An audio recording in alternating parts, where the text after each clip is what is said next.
We've seen this community grow up and actually struggle and then take control of its own affairs with incorporation and thrive. Citrus Heights was a forsaken community by the County of Sacramento. We were the location where all the low-income housing went. We were the location where all the social services got situated. And then when we'd go down and articulate our concerns, we'd be patted on the head and told, oh, well, we'll take care of it. We'll hang tight, we'll take care of it. We produced a lot of revenue through sales tax and other taxes, and they were able to spread that money throughout the county. And that's fine. However, we weren't getting back the services that we needed. So we were languishing as a community while the rest of the county was benefiting from the revenue produced from Citrus Heights.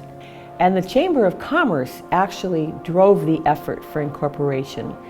Local citizens who are business people, particularly Jack and Jean Duncan, and our business community saw that there would be a benefit to something different from what we were experiencing as county residences and businesses. Well, the county fought us all along the way because it meant a loss of revenue for them, a loss of control for them. They lost on the vote issue and they appealed it. They appealed it to the appellate court. They lost there. They appealed it to the state Supreme Court. They lost there, and then they took it to the U.S. Supreme Court, if you can believe that. So they lost there because the U.S. Supreme Court judges decided this was not a case they wanted to hear. So that meant the lower court ruling held and we won. That process took 6 years. It was a real commitment from the citizens of Citrus Heights, and it was taking a chance on us what they did. Of course, remember, the county has all the money and all the power, and we don't have any of that. So we're this little grassroots effort of local citizens trying to make this happen. Sometimes people have stopped me on the street and asked me if incorporation met my goals and dreams, and my response always is that it exceeded any of my wildest dreams. Typically you'd run into an obstacle like, the county says no, you just pack it in and say can't do it. But this particular group fought all the way to the Supreme Court. When the city first incorporated and the 5 of us were elected to the original city council, we learned that when you first start a new city, you have no building, you have no staff, and you have no money. When we formed the city, the first night we had our first meeting, we discovered that we didn't even have insurance if someone sued the city. So we had to borrow $100,000 from River City Bank to make sure that we could purchase insurance.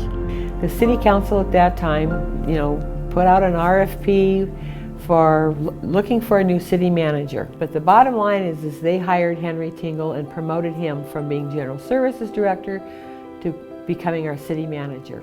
And I developed what is called a pay-as-you-go philosophy. This is probably the only place that I'm aware of where there is a community with no debt. About 11 years ago, maybe 12 years ago, Henry proposed that we have our own police department, and that was met with pretty much of a brick wall with a lot of folks in our community. Everybody thought we'd fail, and now we have a premier police department that is the envy of the region.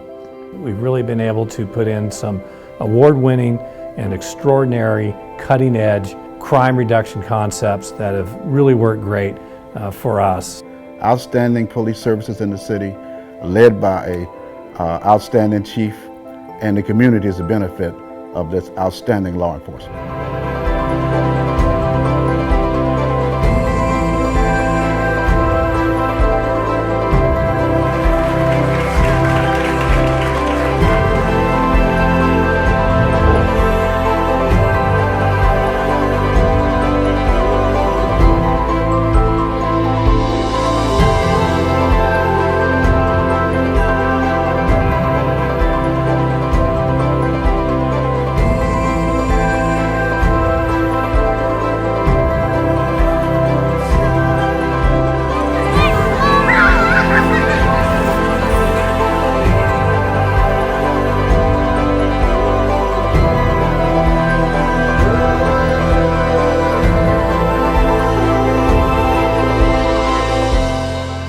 it's 100%.